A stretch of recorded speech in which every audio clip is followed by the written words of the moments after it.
Okay, let's cover chapter 3, which starts on page 66, and there's also the PowerPoint that you can pull up.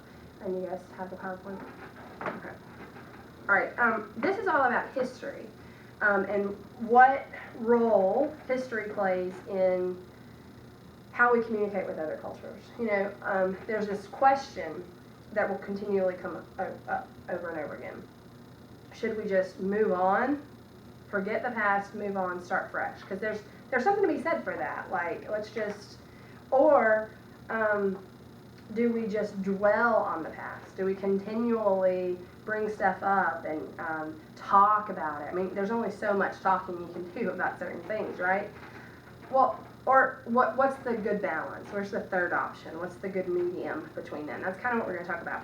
The text gives an example of Hawaii, and I think it's really fascinating. I don't know a lot about the history of Hawaii. This makes me want to know more. I've read a couple of books, you know, and seen movies that are based in Hawaii.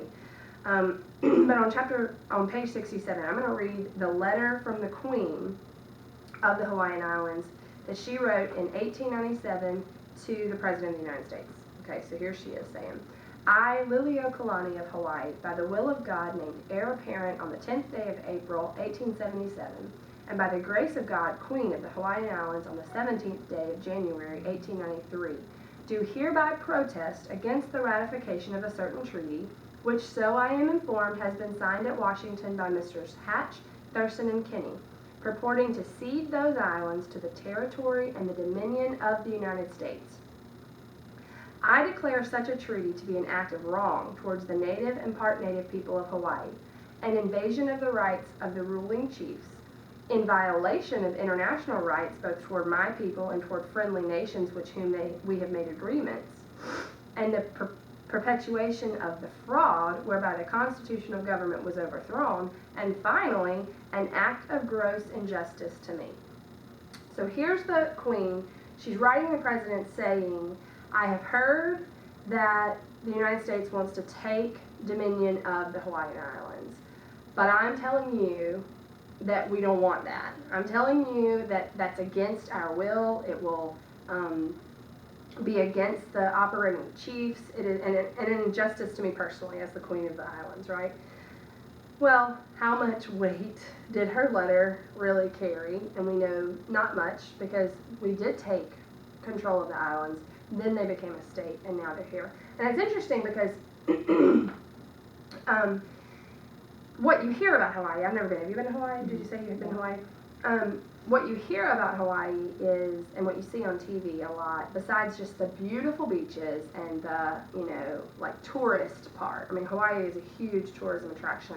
And Pearl Harbor, there really tends to be a native culture there versus what they consider probably the white culture, right? The white culture is very touristy. You see this in almost all the movies that have to do with Hawaii. Blue Crush, for example, right? Like the surfers are the natives, and they have their own places to go. And then there are the touristy places.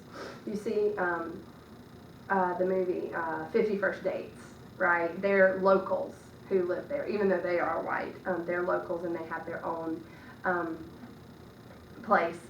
It's kind of interesting that there's tends to still be, if it's not racial, it's ethnic to local Hawaiians and native Hawaiians versus the tourist industry.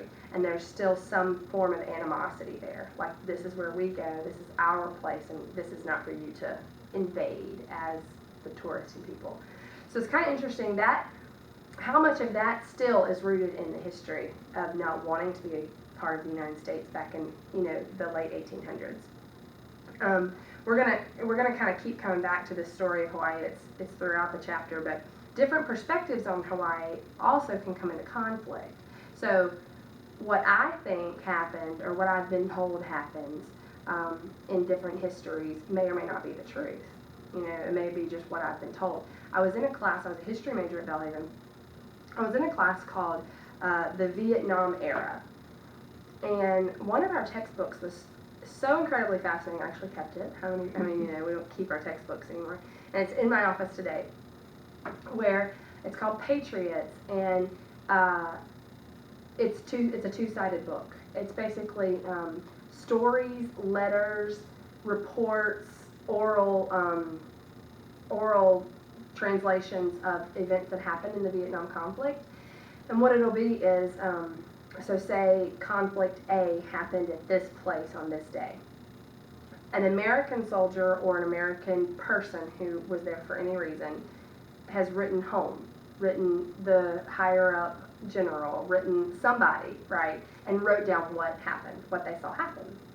And then the same from the Vietnamese side will do the same thing, and they translated it. And it's real fascinating to see how the same conflict on the same day at the same place was interpreted completely different by both sides. Well, in our history, when we learn American history, whose side are we learning? The American side, right? Whose side are they learning? The Vietnamese side, right? So everybody has a different perspective on history as well, and what really happened, and who knows. It's very significant, but it's interesting also to recognize, I guess, that in America, the white man, specifically white man, has been the only person who has always been educated, who came over originally and was educated to read and write, okay? So, although history was occurring for other people, for Native Americans, for African slaves, for other indigenous people, for lower minority classes like the Irish who may have come over poor, or some of the other poor people, they have a place in history. Women were not educated. They have a place in history. Things were happening with those people. The way you learned about them was because they told, like their grandfather told their father told them, this is how it used to be, this is what we did. But it was the white man who actually could write down what was happening. It was the white man, okay, so during the Civil War, the white man was the only one educated. So it's the white man who's writing the story, right? The others are telling the story, but only someone's writing it. And so in our history books, and what we're taught in mainstream America is the white man's story, or from the white man's perspective, even if it's not. So even some of our history from Native Americans, it's been skewed a little bit to be written by the people who, now I don't think that maybe that was malicious, right? But truthfully, it's the way it is because that's the only people who wrote. It's real logistical as well. So there's been a push in the last 10, 15 years to make our textbooks for classrooms, for high schools, for junior highs, more diverse, to tell stories of other groups of people, which is part of the reason for your homework assignment, to tell the story of a minority group, to tell a little bit about people who have not had a voice. Usually, African Americans may get like a subsection of a textbook, or they get the month of February, right? Or let's learn about Mexican Americans, and here's a sombrero and a margarita. Hopefully we're not talking about margaritas to fifth graders, but it's this idea that this is all there is, and there's just so much more. It's just so much deeper, but we only get this one perspective. But it's really significant. So should we focus on the past if history is important? Should we dwell on it? How should we dwell on it? Should we, or can we move on, especially from the bad parts? Ideally, we could move on if we could escape history, but the fact is that we can't escape history, right? Especially in a time period where generations are still alive who have experienced certain things. So all of our parents and grandparents, not parents, but at least our grandparents, were alive during civil rights and women's rights, right? Like our grandmothers or great-grandmothers remember not being able to vote, right? And especially in Mississippi, where the civil rights movement was really important, or in Birmingham, places that have real strongholds of that. There are signs of it everywhere. So it's not like we can just ignore it as if it didn't happen. And it's a valuable part of people's stories. And decisions made from the past continue to influence us today, right? So those are kind of why we study history. This is all sort of the introduction. History, however, on the first slide, it provides a context which we communicate. We talked about context in chapter 2, how there's physical context and social context, where we are and that kind of thing. But there are other couple, as we keep moving through the chapter, we'll think about important histories even in your own life of what's going on and how we can kind of bring these in. Different types of history, different types of context that kind of go on, types of histories. Political context, this is the history we learn in history class. There's a timeline here, right? Like, we became a nation this day. We passed this law this day. This, 9/11 occurred, like big events, right? Pearl Harbor, these things are happening in our political history. Think about a history class for political history. Our intellectual history is thinking like a philosophy class. How has the mindset and the thought processes changed over time, right? So how did people view the world around them? So intellectual, think more like what you would learn in a philosophy class. A social history provides insight to the everyday life. So have you ever been to like a reenactment of something, or I think it's in Virginia, maybe Roanoke, you can go and like they set up a whole area where the women wear the older clothes and they show you how they had to do things, right? That's kind of a social history, how people lived in that time. When I went to Peru, I saw a really large, it was a fascinating monastery, Santa Catalina, and I talked about just the history of this monastery, but part of it was we could go and see like how they used to wash their clothes, right, or where they took baths. That's kind of a social part of their history. Family history. Family history happens usually at the same time as other histories, but they're more personal, right? They're passed down orally usually. Very few people, you can do like an ancestry tree or study your ancestors and do a family tree. Very few people actually write down family history, right? It's something that we usually tell stories, very storytelling. Like Tim, a few years ago, decided when we went on vacation with his grandmother to sort of interview his grandmother so that we could get some of her stories, solid and solidified. And so even if your family's history is not a good history, it's an important history. Something interesting about family history is we consider most people, or I guess the majority in today's world, live with their biological family, okay? But say you don't live with your biological family. Say you were adopted, or something has happened and someone else cares for you. There's two sides to that. Like, you want to know the family that you belong to, right? The family that you call family, your mom and dad. You want to know all of that, but there's something deep inside of you that wants to know your biological history as well. So there's kind of a double thing there I think is interesting. There's a national history. This is similar to political, but it's just great events and figures. It's a real big deal to a lot of nations. It is a big deal to America too. However, we don't start counting our national history until the development of the systematic country, right?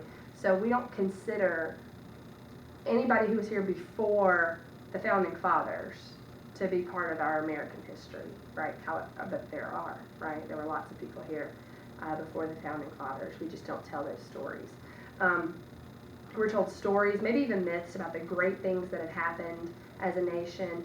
The textbooks do tend to leave out a lot of the negative stuff, or, gloss over it in a sense. We want to be put in the best light. So, in textbooks, we don't really even say like we lost the Vietnam War. Like, we don't like to say we lost anything, so we word it in a way. Now the thing is national history can be really good. We learn from our mistakes, and this goes into identity, chapter 4 as well, but history of a nation and an identity of a nation, a national identity, it gives us a sense of like pride. It gives us a common goal. So of course we make it look good. Every nation does. Every nation thinks that they have a great nation. I mean, okay, I'm exaggerating when I say every, because I'm not sure. Some places may not think that, and they may, but at least all of the superpowers in the world, all the big nations who are real important in the global economy, definitely have that pride. I have a friend from Germany who is getting married to an American, and he was a German exchange student and met her here, and so they've been engaged. He came back, now they're getting married and then moving back to Germany, and they're getting married Saturday, actually. We were staying with our friends who have a 2-year-old little girl, and our friends were going to buy, her birthday was last week, and they were going to buy her a swing set. you know, one of those like swing sets from Home Depot or Walmart or whatever. And our German friend was like, no, those look cheap. They're not made to last. I will make you a swing set that is made to last. And he did. And it's this like, there's so much pride in his like engineering of this is a swing set built to, this thing is huge. I mean, it's not like fancy, it's just solid, you know? And he's real like, this thing will never mess up. It's pretty fantastic. But there's that pride of like German engineering, German built to last kind of thing that he brought even here. The other history that provides a context is cultural group history. This is where your homework is. A cultural group is any group within a nation that has a history of their own, okay? Identities looking into people. Examples are Cajuns, Native Americans. They're typically not even included in our national history except for maybe a paragraph or two, or something about their festivals or something. But they can be really important, and it's very important in the development of group identity in the contemporary lives. A lot of mainstream white people may or may not know which cultural group they stem from. I guess I'm German, maybe I'm Irish, I'm Italian, Greek, right? Like there's just this random mixture, but then other people take a lot of really strong pride in that, especially if the family line has stayed really pure in that. So like I have a friend that I went to college with who is like pure Greek, right? Her grandparents immigrated and married a Greek, and so they do the whole, there's just a lot of Greek pride, you know? Kind of like my Big Fat Greek Wedding, but not as extreme. Have you seen that? Mm-hmm. So we're going to give a brief synopsis whenever you do your homework about that. We'll talk about that in class. Histories of stories. We're storytelling people, right? Storytelling is fundamental to the human experience, and sometimes we try to forget history and we don't tell the story so that it'll get ignored. There's a quote here on the PowerPoint. America was created in hope of escaping from history, of building a utopia sheltered from history. It has in part succeeded in that project, and a project that it's still pursuing today. Basically saying, here we are, we've tried to escape a history from other continents, create our own. We've messed up, and we're still trying to escape now our own history, all of the things that we have done in the past. I think it's real fascinating to tell stories and to hear, oh, well, when you're so-and-so, but then if I don't retell the story that my grandfather told me, then it'll get lost. So how do we value that? One of the best or classic examples of storytelling would be African Americans on slave plantations they would sing their stories. That's where kind of gospel came from, right? These old slave songs, storytelling about what they were going through and how they were doing it. And so they would do it through music, through song, and tell those things. And so some of those African American stories are the best stories to hear. If you ever go to any of those museums and you hear it, it's like they can tell it in a way that's just lived, and some of that is still more prominent in certain cultural groups than in others. I just love the idea that we all have a story to tell, and what parts do we want to keep living, Moving on, though, there are a couple non-mainstream histories, okay, besides just your cultural groups that we'll study, like Irish Americans or the Amish. There are non-mainstream histories that are closely identified to like cultural identities. They're usually hidden from the mainstream, but they have a lot or the most influence on intercultural interaction, okay? There are religious cultural identities that are rooted in history. Classic example would be the conflict between Muslims and Christians, right? Or the Crusades, or the Holocaust killing Jewish people, or the story of the Mormons. I don't know if you know much about the Mormon story, but there's just a whole story of how that kind of came to be and how they ended up in Salt Lake City. So it's all, things that are not mainstream, but that are very important, especially if you belong to that group of people. or that religion. Gender stories, women's history. When we say gender, typically we really are talking about women's history more than men's, because men's does seem to be more mainstream. So women's history, or famous women, tend to be less common, less available to really see through it. The role of a changing woman, how the woman has changed in the last 100 years and what their responsibilities and expectations are. And also, this includes how women are different or expected to be different or do different tasks across countries, right? So an American woman, how that's different from a Norwegian woman, or how a Norwegian woman is different from a Taiwanese woman, right? And what that may or may not look like, and where that all comes from, why. Sexual orientation, there's a quote on the bottom of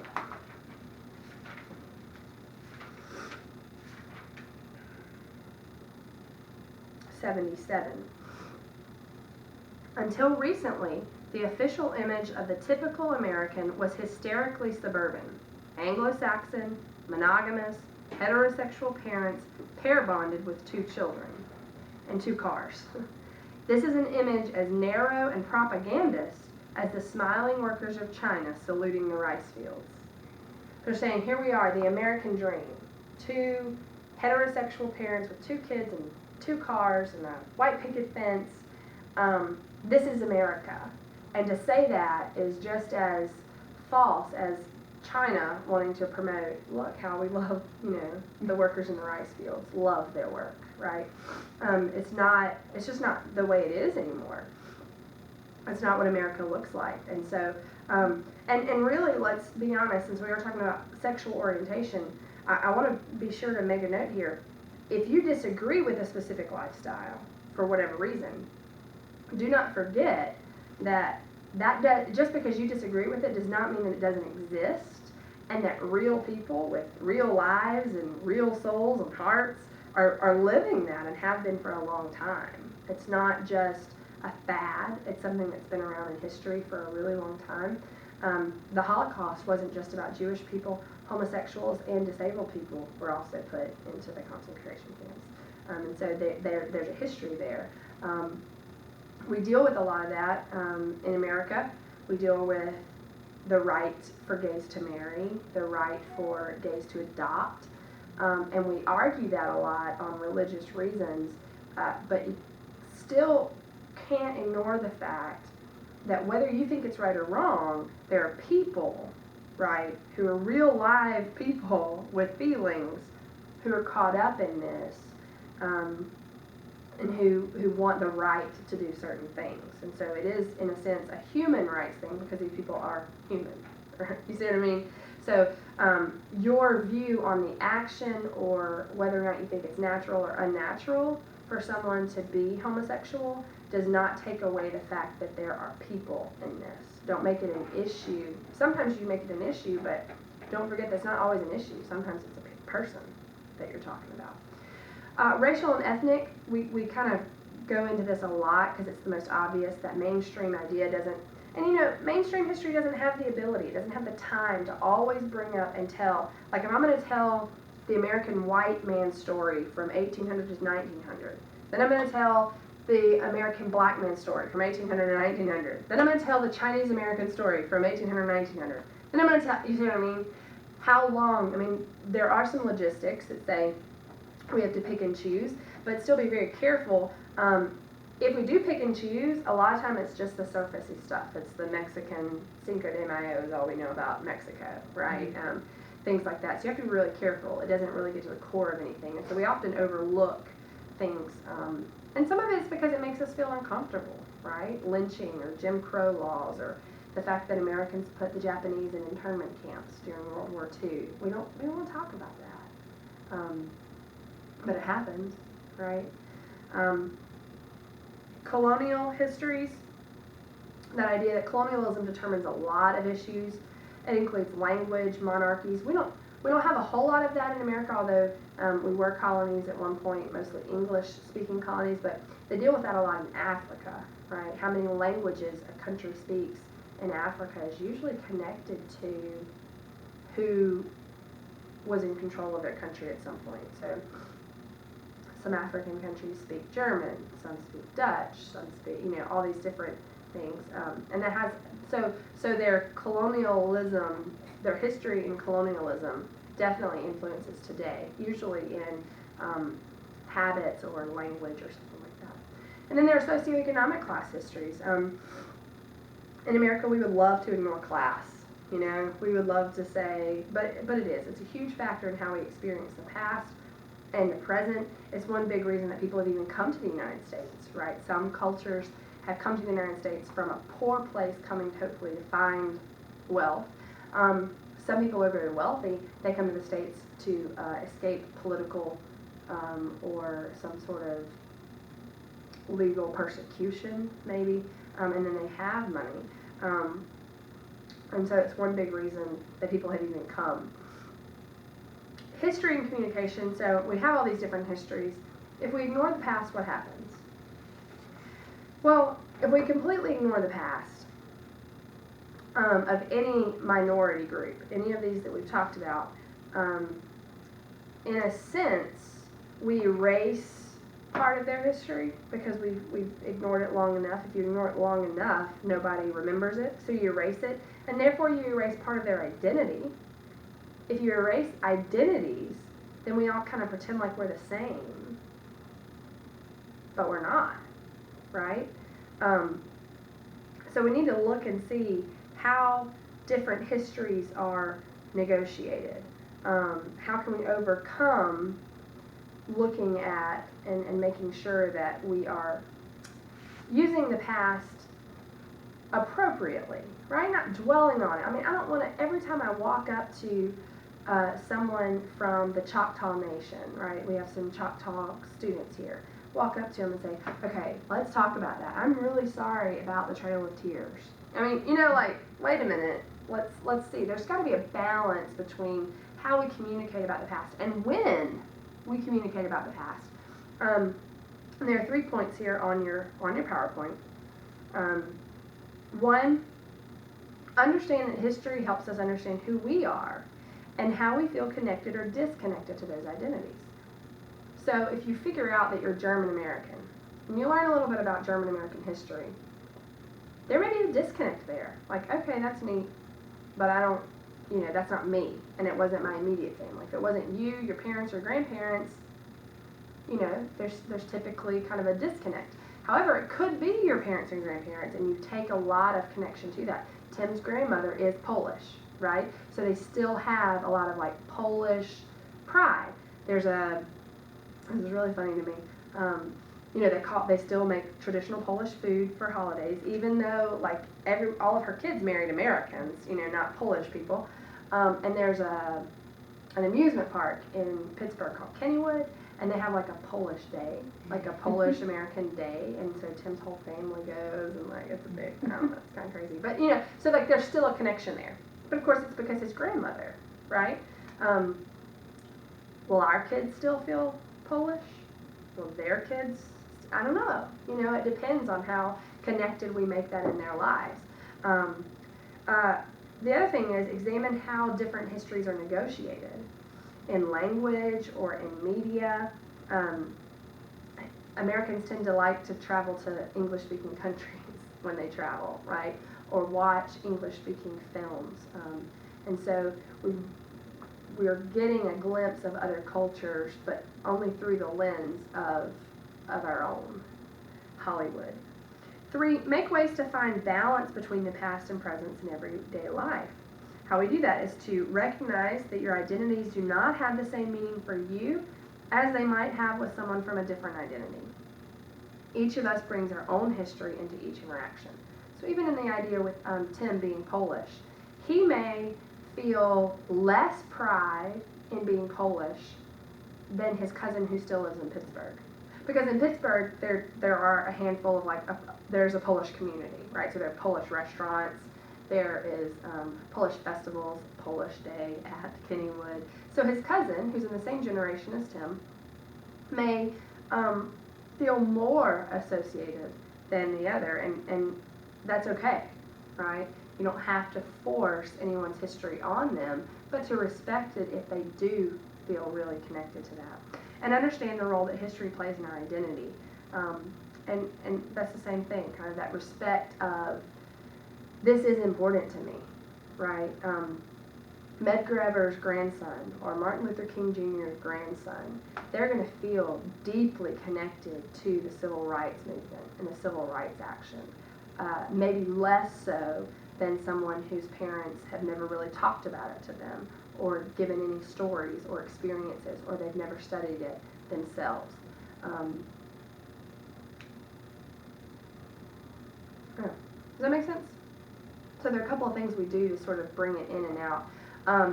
Finally, this is not in the old text, which is funny to me that they took it out. It did create a lot of drama, but whenever I would do this in my other class, in our old text, the last section under the summary, it actually went back to the Queen Liliuokalani's letter, and it said, it told the story that on the 100-year celebration or whatever of taking the Hawaiian Islands, President Clinton, I think it was in 94, I can't remember, he wrote a letter officially apologizing to the Hawaiian Islands for taking their land against their will 100 years ago. That's interesting to me, right? Like, why write that letter? Did he give them back their land? No. Did he allow a monarchy to be reestablished and the Queen to, go back into her throne? No. Did it do any good to say, we're sorry?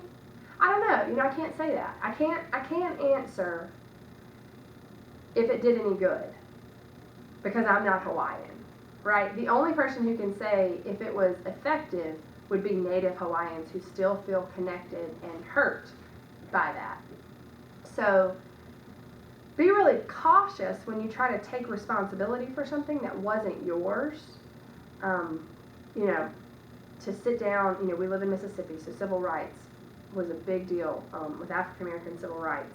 For me to sit down with my black friend and just apologize for the beatings that occurred in Hattiesburg in the Freedom Summer of 1964, I didn't do it. My parents that I know of, and my grandparents that I know of didn't do it.